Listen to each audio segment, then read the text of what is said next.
Welcome to a special Wicked Good Everything podcast. I am joined here by Brian, as always, and we are joined by two special guests, Naomi Calhoun and Chris Lord, and they're the producers and host of Survivor New York, and they are here to talk about Survivor New York Season 4, which will be airing soon. You want to say hi to the people at home, Naomi and Chris? Hi to all the people at home. Hello. Yes, there's no studio audience. I can pretend to be like, woo, yes. Yeah. Rousing applause for us. Thank you so much. Yes. It would be if we had not. How are you guys doing? Oh, doing quite well. Yeah, for anyone who doesn't know, Ben and I played on the first season of Survivor New York, and then last season for the third season, we did a little preview podcast with Chris. Now we got Naomi as well, and this should be very exciting. I've heard some murmurings before the show started. We talked a little bit about it. Apparently this gets pretty crazy this season, so I'm excited to learn a little bit more about it. We can't wait to tell you. I'm really excited. This season 4 is going to premiere May 28th at 8 p.m. So a little bit less than 2 weeks now, so it's really exciting. This is a very special season because, Naomi and I consulted for a long time trying to determine what would be a really exciting theme to bring to the live reality game community. And that was veterans versus contenders. That is 9 people who have played live reality games before. They know what to expect in a game like this.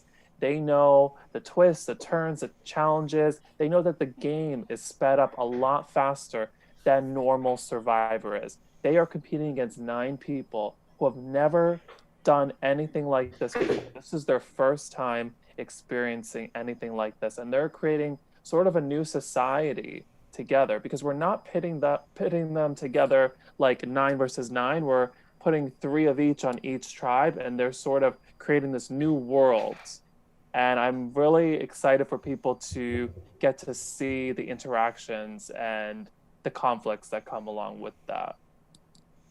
Yeah, I love well, first I'll say, when I first heard the theme, veterans versus contenders, I thought it was fans versus favorites, and I was like, where's my invite, Chris? What's this? Did an all-star season, and I didn't even get a message for that. No, you would have been there. I appreciate it. Oh, yeah. We're saving fans versus favorites. Come on. Like, what that is like in I don't have any pockets on my shirt, but if I did, it would be there. But I love this idea of having people who've never played the game, because I feel like oftentimes it's quite difficult to get anybody who hasn't played one of these games, let alone 9 people, and then not having it be like a versus in this like normal sense, but having them be kind of mixed. I think that's cool. And on the YouTube channel, you can go right now, the Survivor New York YouTube channel, they have a preview, and it shows like you guys called everybody out. Mm-hmm. You're like, who's played these games before? So it kind of, sets people on, a weird footing, but I think it's good to know, like, oh, these people have played before. I've never played. Like, I'm going to have to keep my eye on them. Or conversely, I'm going to have to, like, align with them because they know what they're doing. And isn't it so funny in that moment, like when I think Kai is the confessional where she thought that they were going to get like split up again, and that we had made them all put on different colored outfits just to make them change again, which I think is hilariously like harebrained. Yep. But yeah, I can't believe people were actually thinking that we might change the tribes then and there. Mm-hmm. But I think the reason that Chris and I came up with this, we eventually arrived at this like idea, was Chris has talked about it, that he loves, and I love Australian Survivor, and I love champions versus contenders. And I think we were always thinking about, hey, when you play your first live reality game and there are a lot of people around you who have played before, you are at a disadvantage, and you're kind of at a hindrance because you don't have maybe the connections. If somebody's played together and you don't know that, you could get totally sort of confused and put your trust in the wrong person. Mm-hmm. And so what we wanted to do was, originally I think we were just toying around with the idea of like revealing what games people had played at the start of the day, just to be like, hey, you've all played Survivor New York, and not say the season maybe, but just say the game. And let people make extrapolations from there. But then we thought that was maybe showing people's cards too much. So then the next step was, let's just say that they've played these games. And then I think it really sort of formed into, I think Chris hit me with veterans versus contenders. And because I just remember like sitting at my Google form because I was at work all the time. It had nothing to do with thinking about Survivor New York. And I would just sit there and be like, how the fuck do we name this season? What do we call this season? And I was just like, I don't want like, and I couldn't, I was trying to come up with like, like HHH type thing. I was trying to come up with like a same letter. And then he hit me with veterans versus contenders, and I was like, "That's it. Put it on the buff. Let's go. Like, ship it to Fiji." Yeah. I love it. Well, actually, I wanted to ask. So, obviously, last time we interviewed, we just had Chris. Naomi, how'd you get involved with like this game and any other games that you've been involved with? Yeah, well, I kind of want to hear Chris's perspective of how I got roped into Chris, Survivor New York. But in general. Well, at first, I played in, shout out to Jeff Marks from the Glass House, but also just Survivor New York City royalty. Jeff Marks, I played in an apartment game at his apartment. I met Dan.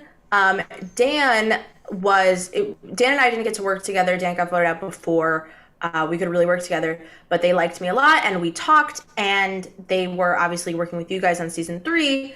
And so originally I actually applied. And I remember they were like, well, we kind of want you to be an alternate, but maybe instead you could just be on production the whole time. And I was like, okay, I will give up my chance of playing to be on production. That sounds fine. But I want to hear Chris's notion. Well, funny story is like the initial season 3 casting and production was really Brian, Jenny, Ben, and myself. And then it sort of like grew into Dan joining the team because he had approached me saying that he would really love to be part of the casting. And then he had mentioned that he had 3 people that he really wanted to bring on board. And that was Trisha, Jessica, who are both camera people for Survivor New York season 3 and season 4. Well, not Trisha, and then Naomi came in as well. And I had never spoken to Naomi one word until she showed up at my house. We talked over group chat. Well, okay, yeah. Yeah, there was a group chat. We never spoke on the phone or anything. Extreme. Yeah, so it's like there was a lot of people for season 3 that I had never met before or had barely met that just showed up at my house, and I was sleeping next to them. We were buddy.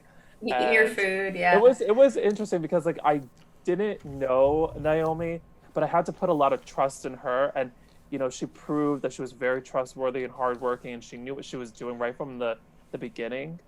And it's kind of funny because you start out for a company and then you end up being like the CEO after working your way up from the bottom to the top. I feel like that's Naomi because she joined so late in the game, and now she's really up there. I mean, if it wasn't for her, I don't know how even the future of Survivor New York would be a thing. So it's like it's funny.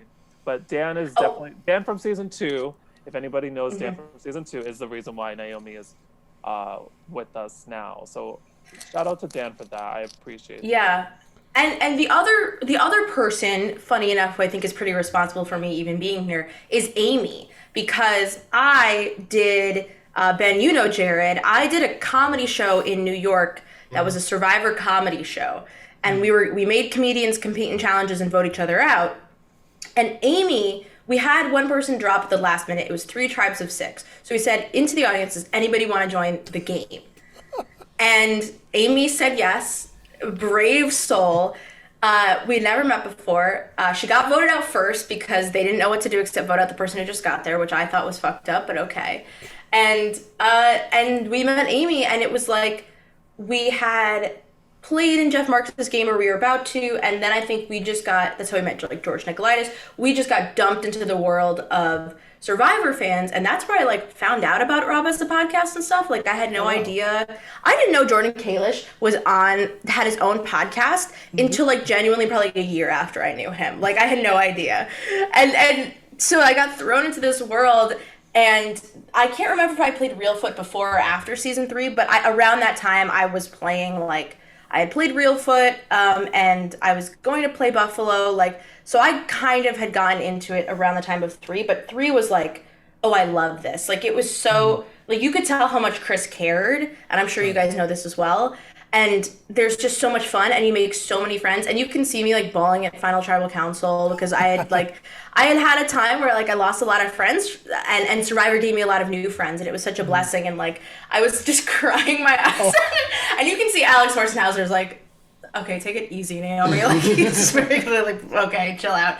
But it was so much fun. I had a blast, and I knew that I had to be back for 4. So I'm so grateful that Chris liked me enough to ask me. And it's weird because like she's only been there for 2 seasons, but I feel like I've known her for like 7-8 years. Like I have friends, but like Naomi and I talk almost every single day, and we're slowly inching away like at things that we need to do for the editing and for what we're doing for season 5, and we're even talking about like season 6 and season 7. So we're always like 3 steps ahead on everything. Like we're working on like finishing up the final touches of the Final 5 immunity challenge. Like they're just constant things, but also we grew up, turns out, like across the river from each other and had like no idea. I mean, until I showed up.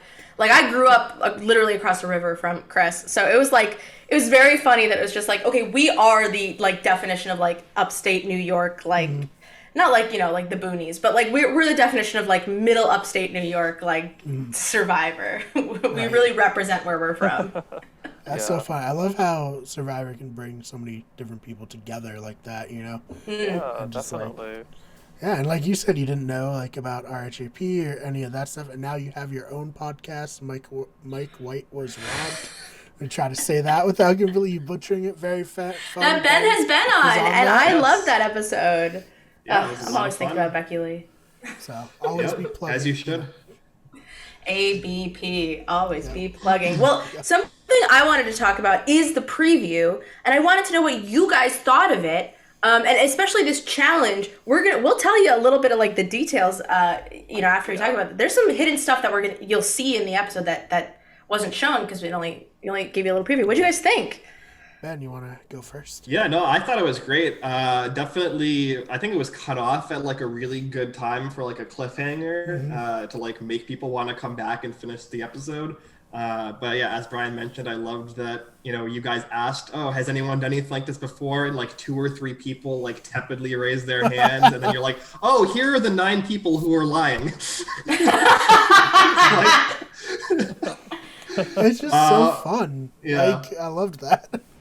Yeah, I love the opening challenge. I love any challenge where you kind of have to weigh like whether you want to go for winning the challenge versus like getting some kind of better reward, or like if you are spending more time getting the food that you want, you're like slowing yourself down for the challenge itself.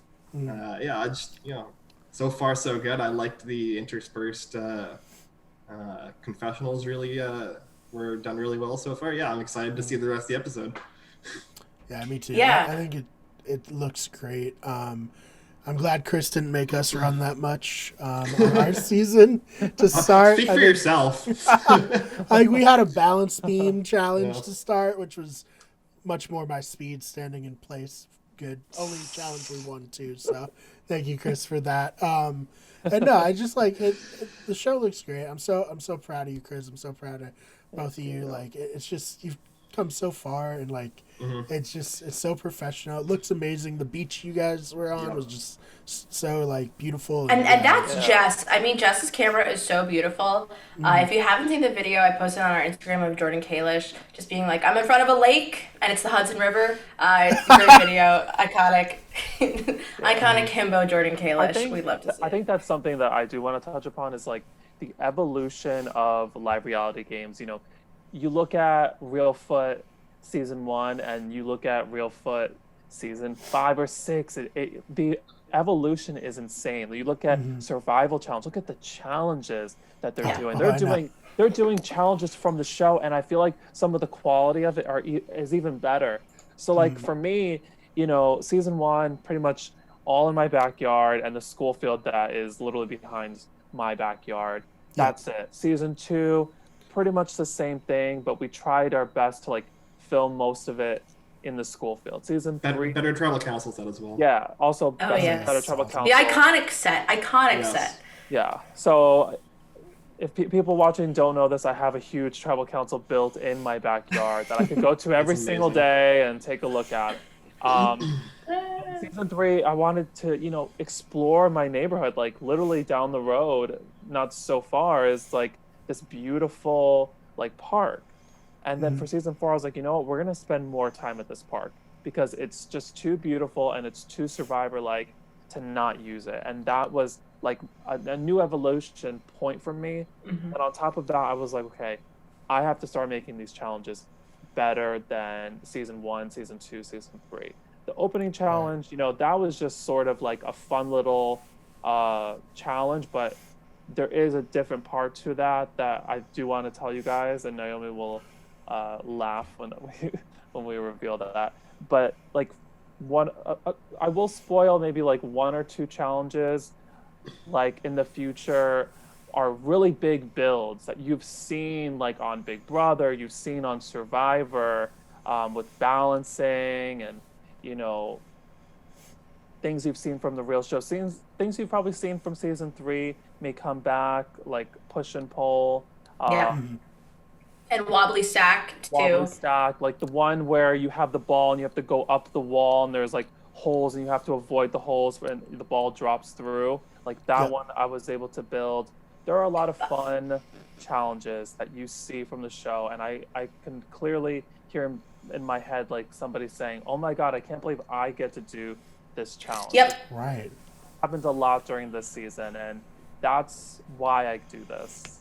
And this cast is so cute too. They were all so excited at like every challenge. They were so excited. Like Chris built this amazing puzzle that's basically like bigger than like a fence, and it's got the planks, and the planks are painted, and you have to put them in the slot, and they're fucking huge, right? And like that's what playing Survivor is, right? Is like you have to make this huge complicated puzzle and do it before they catch up to you. And I think our cast is so sweet this year, and like they were so excited. And I think that's what like back to the theme, like that's what I love about the newbies is they all really wanted to play Survivor. And I think that's what was delivered to them is like, hey, you get to go run a ball up a thing and like try not to drop it through. You get to do a wobbly stack. You get to do OTEV. And the challenges this year are so fun. We also have like, these huge wooden blocks are all painted different colors. Like we have so much this season that I'm looking forward to and I get to edit the challenges now. I've been editing like the post-merge challenges, and I'm having fun watching OTEV back, and I was there for the whole thing and I saw the whole thing and I'm still having fun with it. Yeah.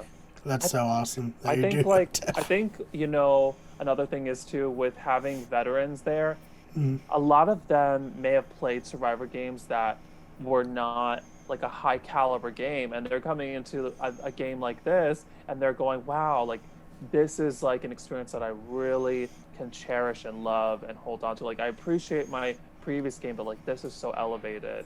And, well, I think Kyle's a great example of that, Chris. Yeah, I agree. So Kyle actually had only ever played Survivor games in his backyard with like some friends, and those types of challenges. I mean, what could they be? Like throw a frisbee and hit the tree. If you hit the tree, you get a point. I mean, that actually. That's a dig at Survivor Brooklyn, not Brooklyn South, Survivor Brooklyn. That was a challenge that they did. I don't want to touch on that, so I'll just, as Ben can attest, we used to run games but not film them. They were very low budget. They were very okay. We had some good builds though. We had like the China stacking challenge that we did a build for. We did a build for we had like multiple puzzle builds, like the fire puzzle build that we used for surviving Maine season 1 as well. But we also had challenges like musical chairs, but with bandanas. There's hidden in the woods. Last one back. I kind of like that. I kind of like that one. It was always fun. Yeah. People only got hurt a couple of times running through the woods, so it's fine. But no, I love how far it's come. I would say these challenges, these guys went through the ringer. We got them like wet. We got them dirty. We really, when I'm watching it back, I'm like, oh, that's kind of fucked up. Like, I can't believe we did that to them. But like, they were troopers the whole time. And like, really, I think you don't have to make a fire, but your shoes are going to be wet the whole weekend. So who's the loser now? Yeah. Oh man. So Chris, do you want to, so this running challenge, I think, came from the idea that we wanted to have an opening challenge. Yeah. And we wanted to have everybody get to see what everybody was about before voting somebody out. And also, what we did this year is we sort of said, we'll give you food, we might give you meals, but like, this is all you get. And like, here's your snacks, have fun. And so there's Vienna sausages in there, like there's pickles, there's like some pretty gnarly stuff. And then there's a big bucket of white rice. And I remember so many of them were confused by what that was because they didn't get a good look at it. Yeah. And they're like, that looked nasty. Is that uncooked rice? Do you have to cook it? They were so confused. Oh my God, that's just it's really funny. No, well, it is, I guess so it is funny. Cold. I guess it is cold, but I had always dreamt of that. I was like, I won't let these people starve, but like I said, we need to elevate this game, and by elevating this game, it is like rationing their food. Like, they are only going to get 6 food items until I tell them otherwise. You're able to get more food. So you have to think this wisely. Like Brian said, like, you have to choose, the risk of, losing the clue to the immunity challenge, or, go for the food. You have to choose what is more advantageous to you. But something fun that I did was, in one of those 18 food items, there is a hidden immunity idol inside. Oh, so okay. That's like a full idol, not even just a clue? No. Oh, just a straight up idol. There is, okay, here's what we did. So the tribe that ends up picking the one item that has the idol in it, the other 2 tribes, I put a hidden immunity idol clue inside one of their food items. Okay. Oh no, they all 3 of them got it, Chris. Okay, so then we that's true. Sorry. Yeah, I think what we said is the way we did it is like the idols in the early part of this game were all set so that anybody can find them in the general vicinity of the camp. They're not like, it's not like we taped one under every table, right? Okay. So we put a clue to the idol in each in like one of the items of food for each of them, and then there's just a straight up idol in one of them. And it'll come right after. Like, it's funny, Ben, you said like the 12-minute mark was like a perfect spot, because I was literally watching it. I've seen this episode like 5 times, and I was like, oh man, where's the rest of it? Like, I got like sad that it ended. Yeah. And I've seen it like 10 times. The idols on this season, like, just the hunting for them is so funny. Like, these guys you'll just catch them just like, I've seen in some clips, they'll just be like looking under rocks or like looking under like the mattresses they're sleeping on, because they just are like, they're idol fiends. Like, they are desperate to find these advantages and idols, and it's really funny to watch them. Like, they're not afraid to go looking and kind of get their ass caught. The thing is, it's like, I didn't want the idols to be solidified in a certain camp. I wanted it to be open, that one tribe, if they were smart and really paying attention to everything, they could get all 3 idols. If they were really, really paying attention to all the details and all the words that I'm saying. So there really is no tribe camp idols, although they're going to look there throughout the day. Right. So anybody who's watching this and in the future plays Survivor New York, listen to what Chris says. Yeah. Could end up with 3 idols. Yeah.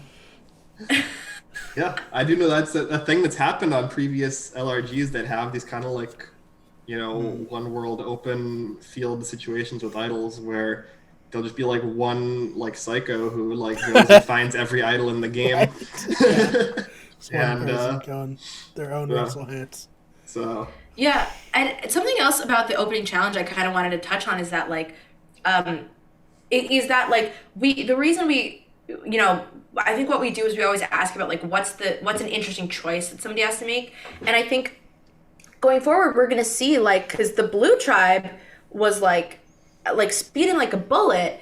And I feel like going forward, I'm interested. I'm interested first of all to know if you guys would try for the clue, or you just say fuck it, let's just like make sure we get like a big Gatorade. Like I wonder what your priorities would be. But I think you'll start to see like the other tribes. When you get that clue, it's good for your tribe. It's a good advantage. But like the other tribes are not thrilled that you just found that and that you've achieved that. So I think that's something to look forward to. Is like the reaction that the other tribes end up having, and who gets the flack for that is really compelling in this first episode. What would you guys do? Would you go for the nice food, or would you? I probably would go for the nice food. Yeah, I think that especially when you're finding things out in the open, like you really have to kind of balance like how much value is this going to give me versus like how much of a target is this going to be put in my back if people know that I have this. So if it's a situation where I could find a clue or I could find an idol, but people could see that I have it, that could potentially be dangerous that early in the game. But I'm much more of I play like a very safe game in the pre-mode usually, so that's just my kind of style. I would want the better food also, but I would also just like feel it out, see what people are like, what the majority of people are thinking, and then be like, yeah, definitely, I agree, 100%. Yeah. Because I'm not gonna try to be like outspoken immediately in a game. I'm just gonna let it come to me. But if I had a choice, I would pick the rice, pick stuff that's gonna sustain you for longer periods. Because I've played in games where you do like get the opportunity to win different foods, and one of the games I was in, we won like a lot of food, like a really good amount, and our tribe won most of the challenges and really would have won all but one, but I specifically completely biffed it for the team. So like it had, like I do think in these games, even though it's only like a day long, having like food to sustain you, like rice, apples, bananas, peanut butter, stuff like that can really like just give you that little bit more to like do well throughout the couple of days. That makes sense. I agree. But on top of that, it is 2 days, right? You're not gonna die if you don't get 3 square meals for a weekend, right? Right, and we're not starving them. Like we're not trying to kill anybody. Yeah. Not yet. I just want to say something funny from season 3. I'm not going to say who, but I remember specifically, like, we were just maybe like 2 hours into the game, and one of the tribe handlers came up to me and was like, yeah, this person's going to pass out. We have to find them some food. Like, the game had just started, and I was like, wait, are you being serious? I had to, like, rush this person some food because they were going to pass out. Oh, my goodness. Wow. Hilarious. Chris, we didn't even talk about the Todd story. We have to tell the Todd story. Oh, yes. Tell us about the Todd story. So Chris. I have like a fun relationship with Todd. Like he's really great on Instagram. He always responds to my DMs. We should say this is Todd from the show Survivor. Okay. Yeah, yes, Todd, winner of Survivor China. Todd Herzog, winner of Survivor China, and I message on Instagram, and he helps like with promotional things for Survivor New York all the time. He's really great, and sometimes I'll promote his Funko Pop business, etc. And so I reached out to him and I said, could you do like a video for my game, which I'll probably post on Instagram or something soon, and basically explain to my cast, like say, hello, welcome to Survivor New York Season 4, give some tips on how you can win this game. And then he did that, but then at the very end, he goes, what did he say, Naomi? I'll see you soon. He says, like, see you at the camp or something like that. and then, like, everybody loses their shit. No. I have like 20 people in my living room, and all of a sudden they all start screaming and jumping and freaking out. Oh my God. And then and we knew about this too, because Chris goes to me and he's like, Todd says, like, see you at the camp. Like, he's not coming. I don't know what to do. And we're like, let's just play it. And then if we play it, we have to immediately be like, no. This isn't fun. We're lying. It was funny because there was, like, an air show happening during that whole weekend of Survivor New York. So anytime there was, like, a plane, like, somebody would say, oh, there's Todd coming in. Oh man, that's the fucking hilarious. air show. Ugh, I forgot about that. Tell us about this. What happened here? Did it like negatively affect your filming? I mean, it's just like when there's like a loud airplane noise coming through, and I just have to be like, Chris, stop talking before the airplane can fly over.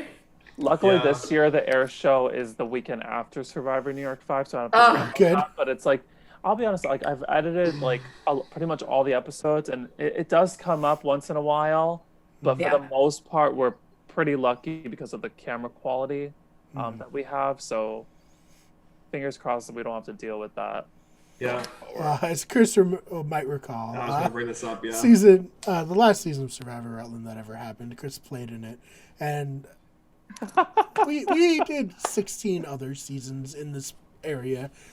It was never a big deal. No one really ever went there.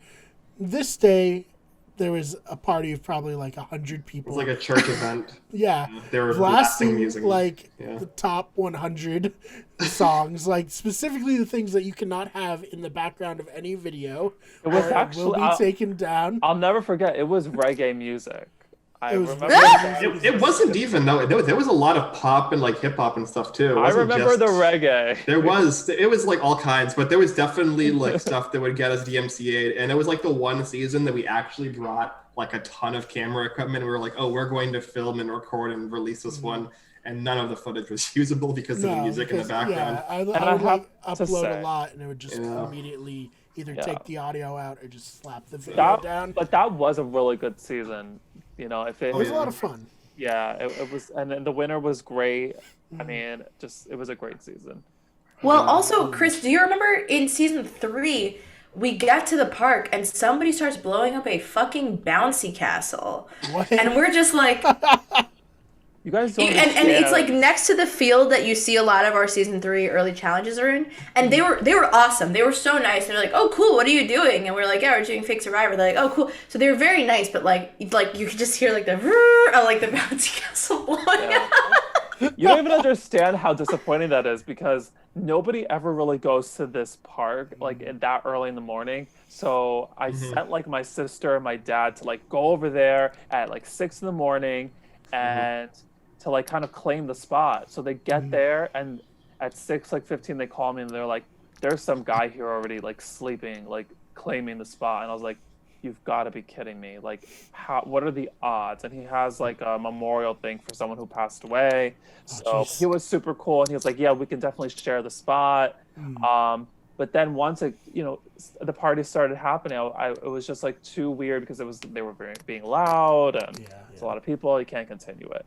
But that's why we moved the season 3 camp over to a different part of the park. Right. So it's the same park, just different locations from season 3 and 4. Oh man! So these are the behind the scenes hurdles that you go through when you run a game like this. Yeah, stuff that no one would ever think about, but I really like the behind the scenes stories. I know, and it's so fun, and you also kind of forget a lot of it in like retrospect because you just remember the game moments and like the craziness that happens. But like those moments where you're like, are we like? I remember Chris Chantal lost her keys, and that was a huge like. Oh my god. Chantal loses her keys, and so I'm trying to help look for them while also filming people. And I'm like, Alex, you can go help her. Like, I have to like dictate like which camera people can go help Chantal. She finds them eventually, but it was like a whole thing of like, she can't get out of here. Like, we're trying. And it was a mess. I remember that one very. It's funny you bring that up because I also lost my keys, and it was bad because there were like. Actually, I can't really explain why, but there was just that. It's a spoiler if I explain why, but I needed to move my car, and I couldn't move my car. I'll give you the craziest behind-the-scene thing as a game producer. One time, one of our players got attacked by a raccoon. Yeah, I know. During the game, had to leave the game and get rabies shots. Yeah. Oh my god! I don't know what is worse than that. Yeah, she's a trooper. You know, she took it well, but it was just like, what the hell? Like, of all the things to happen, like. But like as a host, like I personally wouldn't know what to do. Like if they were playing the game and like a raccoon just bit one of my players, like I would freak out because you know what? That changes everything. Like because obviously this game still has to go. Like I have to figure out does this player still want to play the game? I have to take them to the hospital. Like if they want to keep playing, then we have to elongate the game until they're back and ready to, you know, play. So there's so many variables that go into it. Like I'd have to talk to Naomi and be like, should we just medevac this person? Like what do we do? Yeah, we'd have to make it like a Philippines. Like you can come back later. Like you'll get your game feedback. You gotta go. Yeah, we medevaced. Yeah, we medevaced. I mean, it was a all-star season, and she had won the first season of the show. So it's not like this is her one chance to ever play a Survivor game. Yeah, the theme of the season was the best versus the rest. It was a tribe of winners versus a tribe of non-winners. So like, I like that. That's cool. It's cute. It was as close as we could have gotten to Winners at War. That possibly stolen. Chris is writing it down. Hey, please, that'd be awesome. I'm also looking at our big events, and like we were also considering, this is funny, I think we were considering like hiding the idols in places that other idols had been hidden in past seasons. Like it says in our brainstorming, like Tribe A will get an idol clue to an idol that is back inside of a tree next to the pool, or Mikey found his in season 2. I don't think that never really comes to fruition, but I kind of love that. And also something that I think will eventually come to fruition. You talked about it a little bit, Chris, but like Andrea from this season was on production for season 3, and so she has like this arsenal. I didn't realize she was like paying so close attention, but she has this arsenal of information from season 3 that she's like ready to weaponize, like fake idol clues and like former idol locations, and she's like on top of it. And I was, it's so funny to watch it all back and to be like, oh, I didn't even realize how prepared she was to come play. Like, it's crazy. I love her. That's hilarious. I think, so obviously the casting is very, like, specific in this season with veterans versus contenders. Yeah. Did you reach out to, like, specific people that you were like, oh, I liked how they played in previous games and I want them on my show? Or does it just, like, something that was like, oh, these people are great, hey, we have a potential to make this theme with the people that we already like? That's a great question. Chris, do you have an answer? We didn't reach out to anybody specific. Basically, we just had everyone apply, and then we started like pick. The thing is, realistically, there's not enough women who apply to these games. I think honestly, that season, maybe we had about 14 or 15 women total out of like 85. So it was like we had to narrow 15 down to 9. And then when we got to the 9, it was pretty clear that like 5 had played before, 4 had played before, some sort of thing like that. And then we started narrowing down all the men, and it just sort of clicked that we could do this veterans versus contenders sort of thing. And I think one of the big reasons is like we knew that we wanted Kai and Emily F to play, but we knew they had just played Survivor Brooklyn South together, and they played all the way to the Final Four. So it was kind of like we want them to play, but they have this pregame relationship. So how do we, make it fair to these other players? And that's where the veterans versus contenders theme came in. And same with Sarah Gallagher and Emily Paddock. We wanted them both to play, but we had no other choice but to do it this way so that it was fair for everybody. Yeah, and this is also, I think, not only did we only have like a few women apply, but also we had a few women drop out. So we had some spots where like, I think it was like Kai was maybe an alternate in our minds at first. And then the women kept dropping out to the point where we're like, we have like 9 women. Here are the spots they're going to fill.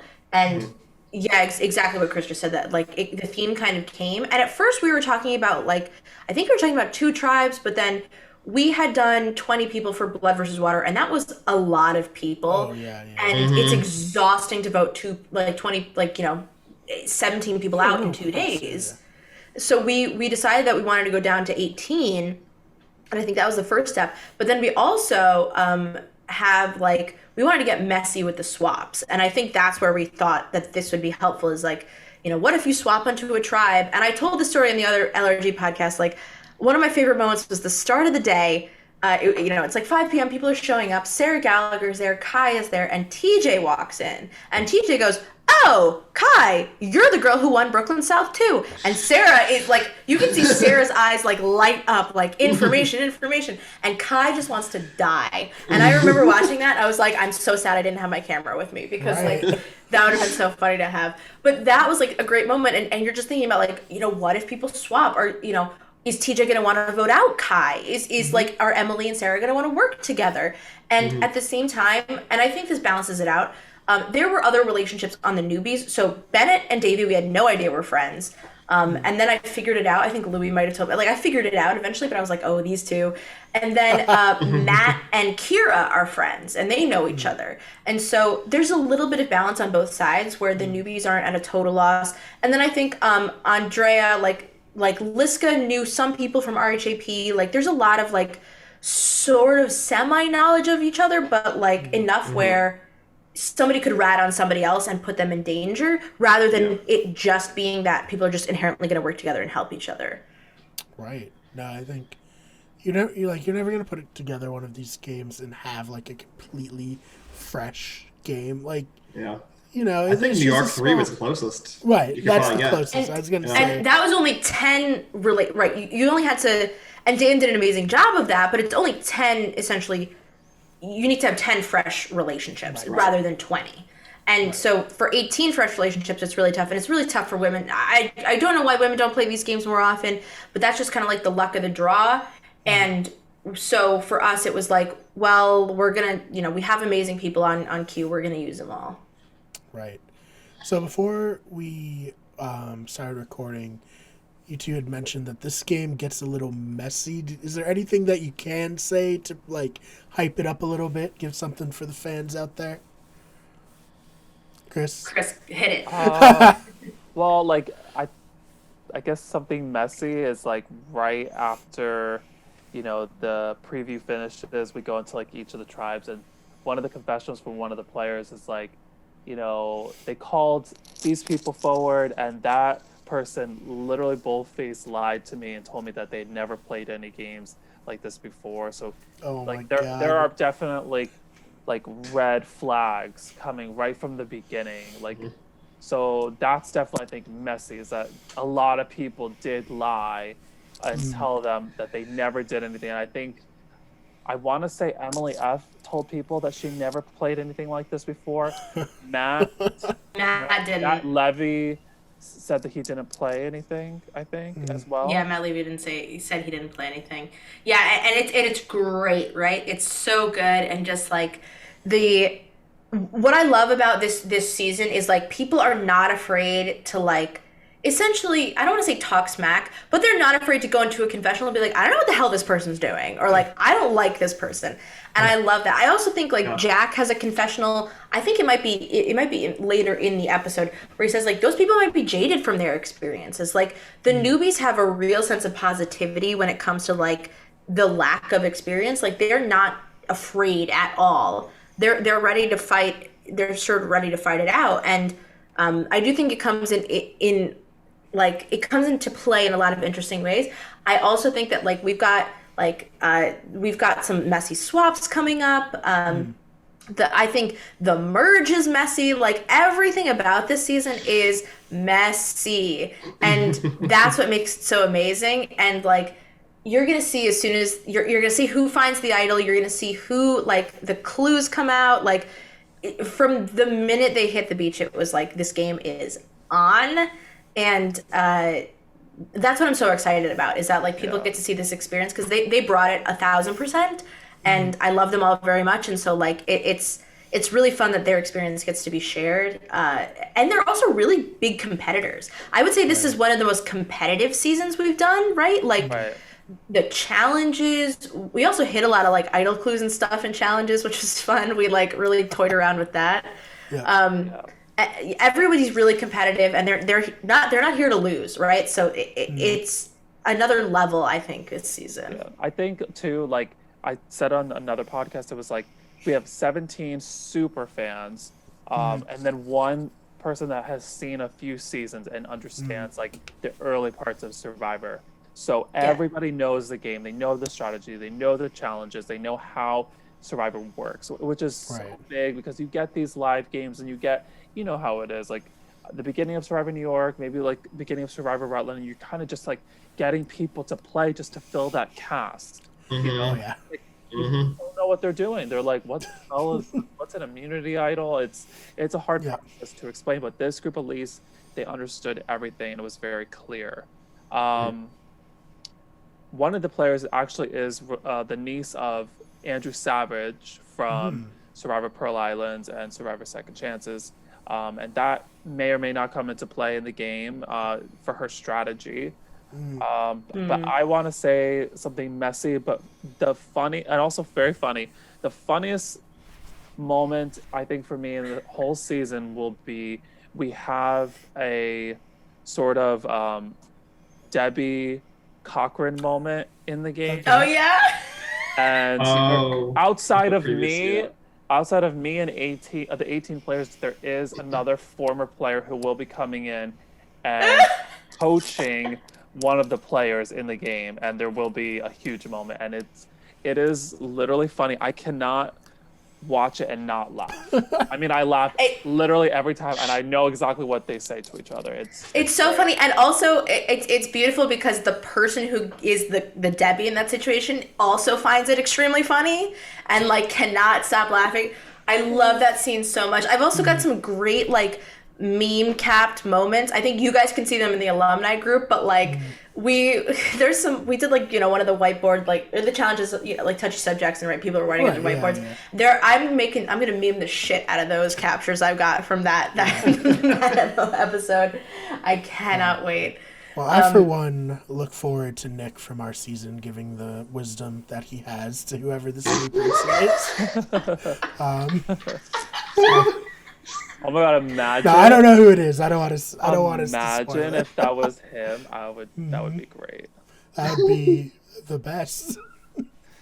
But so, no, I'm curious if you guys had like winner picks. I'm curious if you've looked at this cast. If you don't know anything, like who's jumping out to you as like real competitors.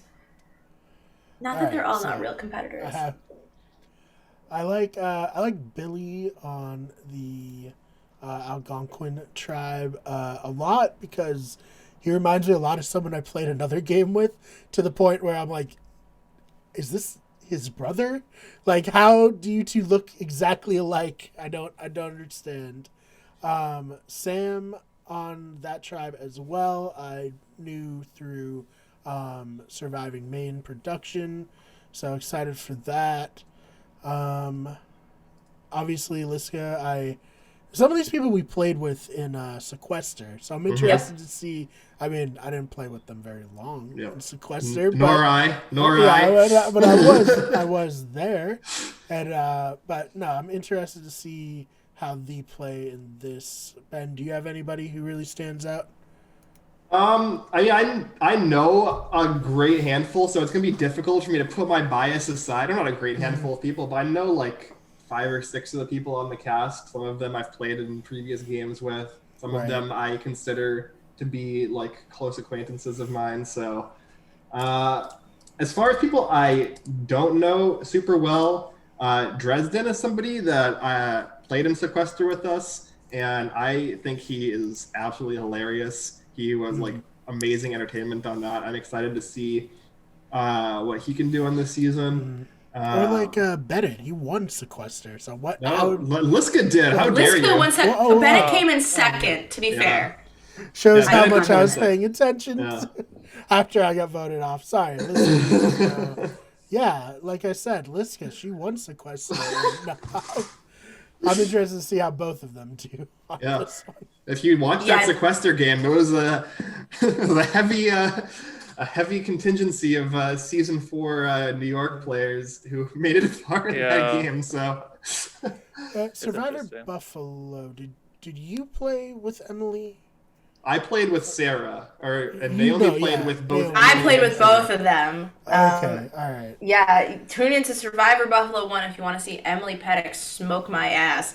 But Emily's great and Sarah's amazing, and I knew I was so excited when they applied. I think we had just played Buffalo and they applied and we got a lot of Buffalo applications. Like I couldn't even take all the amazing cast members that I played with. And I think that Dresden is such a fun story because Dresden applied, had just saw us on Instagram and decided he was going to play. And I think Dresden is someone to watch. He's such a great example of like, when you come play this game, you are really putting yourself through like the social ringer, and he did that. And I think just watch Dresden's sort of journey, however long it may be, like that he sort of like really puts himself out there in a way that he's not comfortable with, and I love it. He tried really. I mean, he drove from so far away. Jack drove from really far away. Sam too. And they really just sort of took the leap of faith to come play, and I love that about them, that they were so eager to participate. Yeah. To put your, because I don't know if I would do, like, Chris and I like knew each other. We were like friendly. Obviously, we've become friends now through like the Survivor New York. But like when he was pitching it to me, it was like, all right, like I know Chris. He's a cool guy. Like I'll come and play that. But I don't know if I would just like see a game online and be like, I'm just gonna go for it and hopefully like it's a good experience, you know. But yeah, no. I wanted to say like from Survivor Buffalo.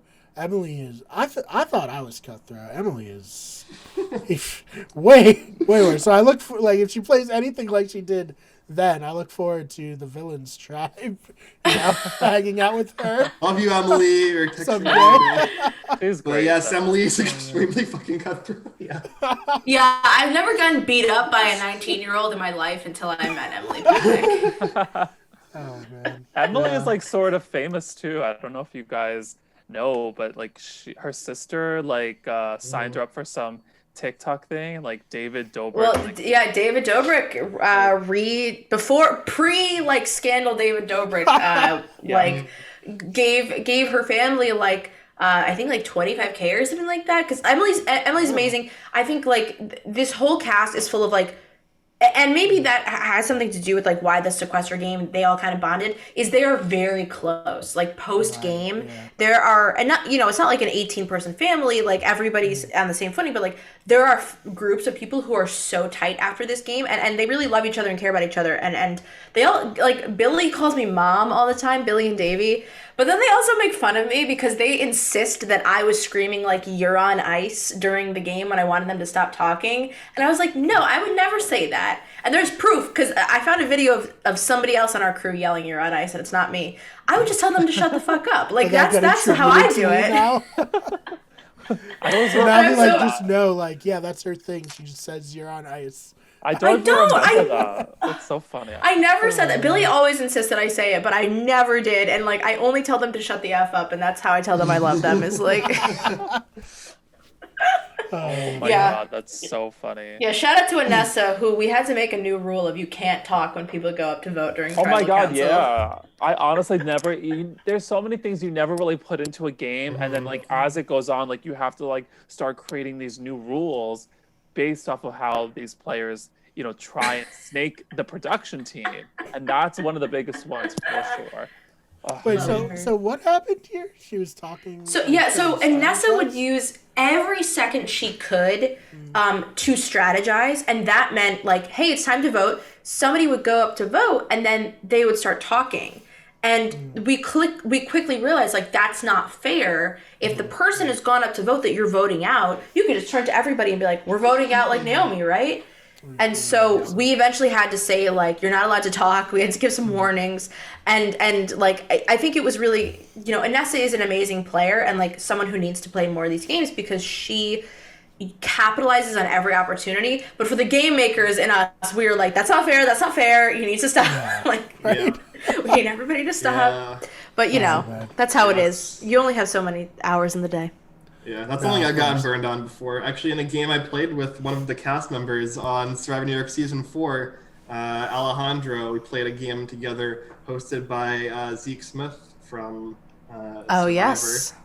and I got burned at the final 5 of that game because the vote flipped while I was voting against my number 1 ally. So that's it's definitely like a shitty kind of. Who won that game?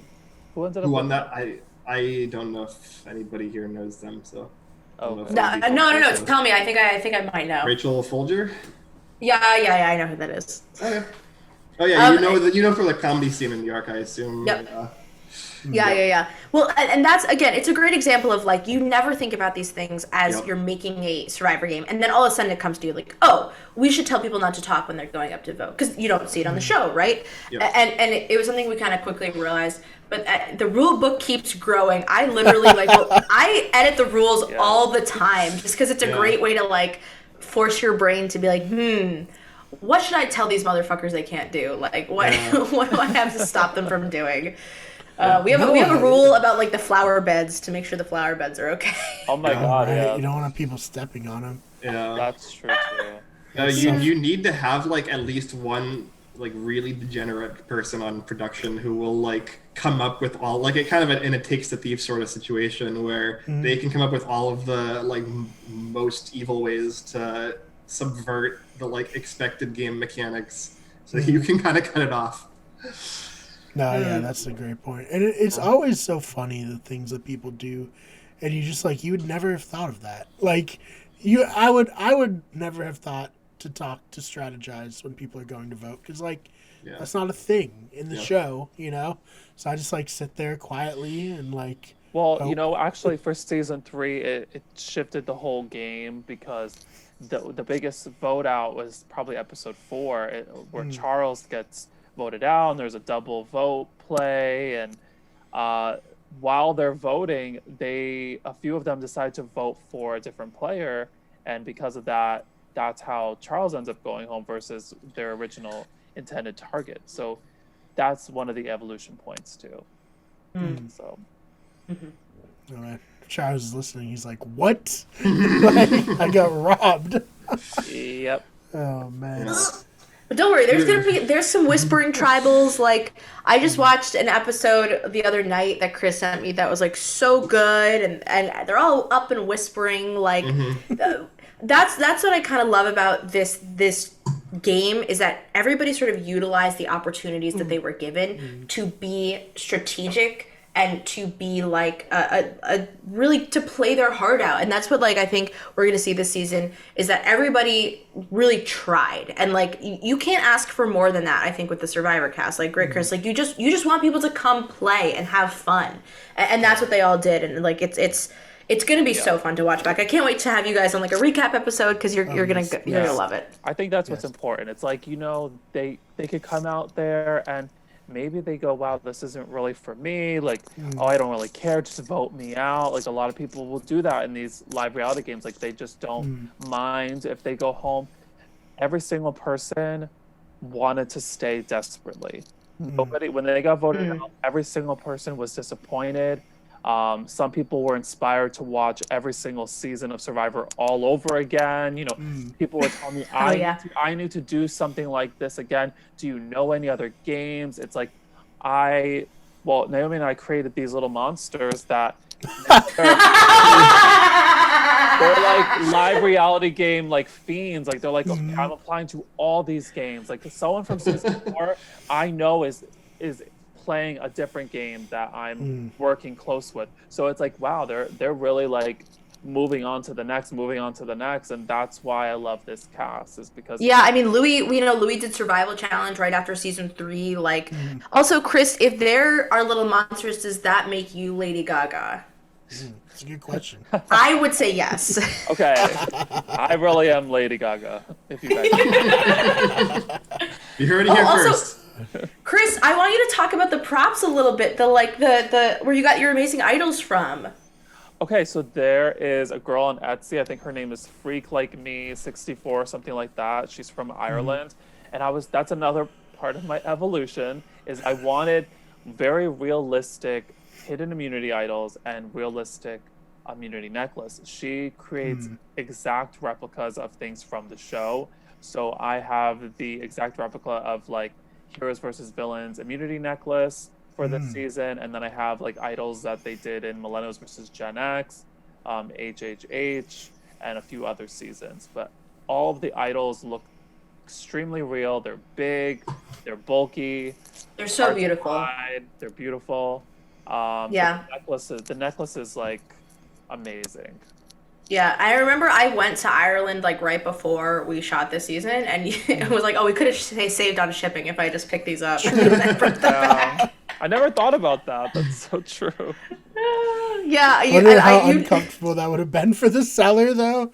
Like you came all the way to Ireland. Another thing that we have for this season that I didn't do in season 3 or 2 is I have my genuine torch from Millennials versus Gen X that I won in the Survivor auction now at the Tribal Council during the entire game, so that there is always a little piece of Survivor history like amongst us when we do all the tribals going forward.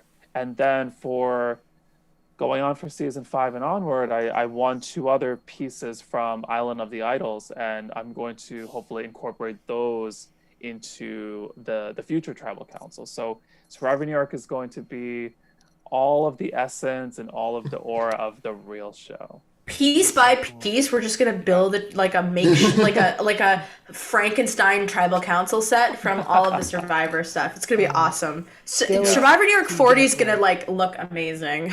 Oh my god! Gonna have Boston Rob's head in your backyard. Giant. Just his nose, not even the whole head. Oh my god! Imagine, Brian. We're gonna build like your face on like a statue. And then he would show up to Aliano and be like, he didn't win. Why the hell is he giving me advice? Wow. Oh my god. Yeah, if Brian's ego wasn't big enough, yeah. Mm-hmm. I mean, I wouldn't be against it, of course. Right. It's up for grabs. That's so funny. But yeah, I guess, is there anything else you want out there? You want to like promote, give any more teases, anything to get people excited? I mean, I think we covered a lot in this hour. Yeah. This was fun. This was a lot of information. I think that I wasn't able to give in like a different podcast that we did. So this was a little bit more in depth about like what this season really is about and the challenges, and a little bit more insight about like the idols and the props and the challenges. So I'm just excited to see people's reactions and like what your thoughts are and everything going forward. Yeah. I think really for us, the big things are subscribe to the YouTube channel. We're almost at 300 subscribers there, which is fantastic. We're on Facebook. There's the viewer group. So I think like if you're a Survivor New York fan and you're not in the viewer group, you're making a mistake, because all the players are in there. You can see all of their comments for them, like begging me for a release date and me telling them to shut up. And then I tell them the release date and they're like, okay, I can take it away. I'll take the premiere away. We'll turn this car around. And we also, so that's like the viewer group. I have a link tree that's on our Instagram bio. So we're at Survivor New York on Instagram. Follow us there. We're posting, all the announcements of like, we do a podcast every week through the Live Reality Games Network where we sit down with the eliminated player. We sit down with some special guests like Brian and Ben. You guys joined us last season.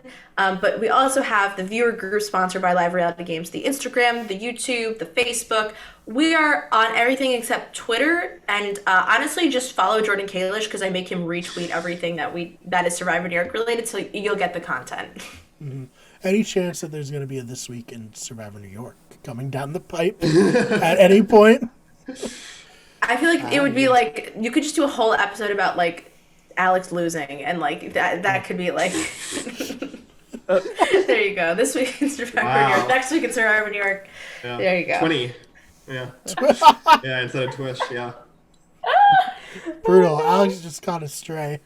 Yeah. No reason. He was like, maybe listening, enjoying this. Sorry, Alex. Fun. Yeah. Alex, oh, come on. We love who Alex. so nicely, I messaged him and was like, can you watch the challenge edits? And he was like, yeah, I'll watch them. So, sorry, Alex. Yeah. We can jump on here. We can talk about his back-to-back failures. real messed up to bring that up a Wow, little bit. But, yeah. I said losses. You said failures. Oh Jeez. my God. Which is worse? Is failures worse than losses? I feel like losses. Failures hurts. I feel like both hurt. I don't know. I feel like now you're trying to pawn this off on me because of semantics. Yeah, it's not my fault anymore. I personally think it's an honor to be voted out by me, but that's just me. Is it though? I don't know. I'd have to ask Alex. Ask my cats, dude. Do not talk to me other than Ben and Jay. I would disagree that it's an honor to be voted out by you as somebody who was, but Oh man, we're just so glad you guys had us. Like we love chatting with you guys, and I'm so glad this is that so fun. Yeah, you love watching.